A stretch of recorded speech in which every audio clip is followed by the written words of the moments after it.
వాగ్దానము చేయబడిన కనాను దేశంలో కరువు. దేవుడు శపిస్తాను, ఆ దేశానికి నేను తీర్పు తీరుస్తాను అన్న దేశంలో సమృద్ధి. ఏంటండి? వాగ్దాన దేశం అనబడిన కనానులో ఏంటంట? కరువు ఉంది. దేవుడు నేను ఆ దేశానికి తీర్పు తీరుస్తాను, ఆ దేశంలో ఉన్న ప్రజలకు నేను తీర్పు తీర్చి వారిని నాశనము చేస్తాను అన్న దేశంలో ఏముందంటే సమృద్ధి ఉంది. కనాను దేశం ఎలాంటిదంటే చాలా సారవంతమైన ప్రదేశము. ఎలాంటి దేశం అండి ఇది? చాలా సారవంతమైన ప్రదేశము. దేవుడు అబ్రహాము గారికి వాగ్దానం ఇచ్చాడు. ఆయన అబ్రహాము గారు ఐగుప్తు దేశంలో నుంచి కనాను దేశంలోకి అడుగు పెట్టిన తర్వాత దేవుడు అన్నాడు, నువ్వు ఈ భూమి ఏదైతే అడుగు పెట్టావో ఆ భూమిని నీకు స్వాస్థ్యముగా ఇస్తాను, నీ పిల్లలందరూ కూడా ఈ భూమిలో ఉంటారు, ఈ భూమి నీదే అని దేవుడు అబ్రహాము గారికి మాట ఇచ్చాడు. చూడండి ఒకసారి ఆదికాండం 13వ అధ్యాయము 12వ వచనం చదువుకుందాం. చూడండి, అబ్రాము కనానులో నివసించును. దేవునికి స్తోత్రం, హల్లెలూయా. అబ్రహాము గారు ఎక్కడ నివాసం ఉన్నారంట? కనానులో నివాసం ఉన్నారంట. 15వ వచనం చూడండి, ఎందుకనగా నీవు చూచుచున్న ఈ దేశమంతటిని నీకును నీ సంతానమునకును సదాకాలము ఇచ్చేదనని దేవుడు ఎవరికి వాగ్దానం ఇచ్చాడు? అబ్రహాము గారికి వాగ్దానం ఇచ్చాడు. దేవునికే మహిమ కలుగును గాక. హల్లెలూయా, హల్లెలూయా. దేవుడు అబ్రహాము గారికి ఇస్తాను అని చెప్పిన వాగ్దాన భూమిలో ఏముందంటే కరువు వచ్చేసిందంట. నా ప్రియమైన వారలారా, మొన్న శుక్రవార కాల సమయంలో మాట్లాడుతూ కరువు అనేది ఎందుకు వస్తుందని ఏలియా గారి గురించి నేను మాట్లాడుతూ ఏలియా గారిని 3.5 సంవత్సరాల కరువు కాలంలో దేవుడు ఎలా పోషించాడో నేను చెబుతూ అసలు కరువులు అనేది ఎందుకు వస్తాయని నేను చెప్పాను. బైబిల్ ప్రకారం కరువు ఎందుకు వచ్చింది అసలు ఆ దేశంలోని? ఇశ్రాయేలు ప్రజలందరూ కూడా ఏం చేశారంటే తిరుగుబాటు చేశారు, పాపము చేశారు. ఎవరైతే దేవుడు అనబడ్డాడో ఆయనను పూజించకుండా బయలుదేవతను ఆరాధించడాన్ని బట్టి దేవుడు ఆ ప్రజల్ని ఏం చేశాడంటే శపించాడు. ఆకాశాన్ని ఎలా మార్చేశాడంటే ఇనుములా మార్చేశాడంట. భూమిని ఎలా మార్చాడంటే ఇత్తడి వలె మార్చేశాడని మనం చదువుకున్నాం. కానీ అబ్రహాము గారి సమయంలో ధర్మశాస్త్రం ఉందా? అబ్రహాము గారి టైంలో ధర్మశాస్త్రం అనేది వచ్చిందంటే అబ్రహాము గారి సమయంలో ధర్మశాస్త్రం లేదు. మరి ఎవరి కాలంలో ధర్మశాస్త్రం వచ్చిందంటే మోషే గారి సమయంలో ఆయన తీసుకొచ్చాడు దేవునితో. దేవుడు మోషే గారు ఉన్న సమయంలో ధర్మశాస్త్రాన్ని ఇచ్చాడు.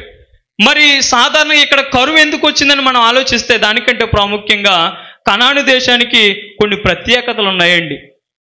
కనాను దేశము చాలా సారవంతమైన ప్రదేశం. అది ఏంటండి? ఇది చాలా సారవంతమైన ప్రదేశము. అది పాలు తేనెలు ప్రవహించే దేశము. ఏ దేశం అది? పాలు తేనెలు ప్రవహించే దేశం. ఆ దేశంలో ఉన్న ఆవులకి గేదెలకి పాలు తీసేవారు లేక పాలన్నీ కూడా విస్తారమైన కాలువలంట పారేవంట. తేనె కూడా తినేవారు కానీ తాగేవారు లేని కారణం చేతనే ఏం జరుగుతుండే అంటే తేనె కూడా విపరీతముగా కాలువలంట పారుతూ ఉండేది. అయితే ఈ కనాను దేశానికి ఉన్న విశిష్టత ఏంటి అంటే ఆ దేశంలో పాలు తేనెలు ప్రవహించే కనాను దేశం. ఇది దేవుడు అబ్రహాము గారికి తన సంతానానికి స్వాస్థ్యముగా ఇస్తానన్న ప్రదేశం ఏంటి అంటే కనాను దేశం. కనాను దేశంలో ఇంకొక విశిష్టత ఉంది. ఏంటి ఆ విశిష్టత అంటే బైబిల్ గ్రంథం నుంచి చెప్తాను నేను, బయట ఎక్కడి నుంచి చెప్పట్లేదండి. మీరు ద్రాక్ష గెల కొంటారు కదండి. ద్రాక్ష ఎలా కొంటారు? మీరు అర కేజీలు కొంటారు. కేజీకి ఎన్ని గుత్తులు దూగుతాయి? ఒక 5-6 అనుకోండి, గట్టిగా అనుకోండి, వేసుకోండి. సుమారు 10 గుత్తులు అనుకోండి కేజీకి. ఒక మాదిరిగా ఉన్నాయి. అయితే కనాను దేశానికి ఉన్న విశిష్టత ఏంటి అంటే ఒక ద్రాక్ష గెల గుత్తిని ఇద్దరు దండె కట్టి దానికి తగిలించి ఇద్దరు మోసేవారంట. చూడండి, అంటే ఎంత పెద్ద సారవంతమైన భూమి అది. దేవునికి స్తోత్రం, హల్లెలూయా, హల్లెలూయా. నా ప్రియమైన వారలారా, ఈ యొక్క యాకోబు గారు కూడా ఒకానొక సమయంలో యోసేపు గారి దగ్గరికి వెళ్ళి ధాన్యం కొనుక్కునే సమయంలో ఆయనకి బహుమతులుగా మీరు ఏమి ఇవ్వాలంటే కొంచెం మస్తకి, కొంచెం తేనె, బాదంకాయలు, పిస్తాచకాయలు ఇవన్నీ కూడా మీరు తీసుకుని వెళ్ళి ఎవరికి ఇవ్వండి అంటే ఆ రాజుకి, ఐగుప్తు రాజు అయిన యోసేపుకి ఇవ్వండి అని చెప్పేసి యాకోబు గారు పంపించారా లేదా? మంచి మంచి ఫలాలు, మంచి మంచి దీవెన, ఆశీర్వాదం అంతా కూడా ఎక్కడుందంటే కనాను దేశంలోనే ఉంది. కానీ మరి ఐగుప్తు దేశం ఐగుప్తు దేశం గురించి కూడా మాట్లాడుకుంటే, అయితే వీళ్ళందరూ కూడా ఎవరిని ఆరాధించేవారంటే సూర్యదేవుణ్ణి ఆరాధించేవారండి. ఎవరు? ఐగుప్తీయులు. వీళ్ళు సూర్య నమస్కారాలు చేస్తూ ఉండేవారు. వాళ్ళకి ఈగ ఒక దేవుడండి. ఎవరు? ఈగలు తెలుసు కదా మీకు. ఈగల్ని వాళ్ళు ఒక దేవుడిగా ఆరాధిస్తారు. కీటకాలు, కప్పల్ని ఒక దేవుడిగా ఆరాధిస్తారు. నీరుని ఒక దేవతగా ఆరాధిస్తారు వారు. ఇంకా రకరకాలుగా గాలిని, లేదంటే ఆ దేశంలో ఏదైతే మంచిగా పండితే ప్రతి దాన్ని కూడా వారు అలా ఆరాధిస్తున్న సమయంలోనే దేవుడు ఆ ఇశ్రాయేలీయుల ప్రజల్ని ఐగుప్తు దేశంలో నుంచి బయటికి తీసుకొచ్చేటప్పుడు దేని మీద కొట్టాడంటే వారు దేవుళ్ళు అనబడిన, వారు దేవతలు అనబడిన వాటి మీదనే దేవుని యొక్క ప్రతాపం చూపించబడింది. వారు నీటిని దేవతగా భావించేవారు ఆ ఐగుప్తు దేశంలో ఉన్నవారు. అందుకని మొట్టమొదటి అద్భుతం దేని మీద జరిగింది? నీటి మీదనే జరిగింది. నీటిని వాళ్ళు ఎలా మార్చారంటే, దేవుడు ఎలా మార్చాడంటే రక్తముగా మార్చాడు. మీరు ఆరాధించే ఆ నీటిని దేవతగా పూజిస్తున్నారు కదా, అది దేవత కాదు, నా మాట ద్వారానే జరిగిందని దేవుడు మొట్టమొదటి అద్భుతం అక్కడ చేశాడు.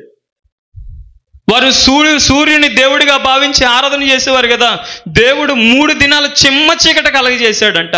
ఈవెన్ ప్రక్కనున్న వారు కూడా గుర్తుపట్టలేనంత చిమ్మ చీకటి ఎవరు కలగజేశారు? దేవాతి దేవుడు కలగజేశాడు. ఎందును బట్టి? వాళ్ళు సూర్యదేవుడిని ఆరాధిస్తున్నారు కదా, అది దేవుడు కాదురా, నేను కలగజేస్తాను, అవి కలిగినాయి. కాబట్టి అది ఎవరి స్వాధీనంలో ఉందంటే నా స్వాధీనంలో ఉందని దేవుడు తెలియచేయడానికి ఏం చేశాడంటే అక్కడ 3 దినాల చిమ్మ చీకటిని కలగజేశాడు.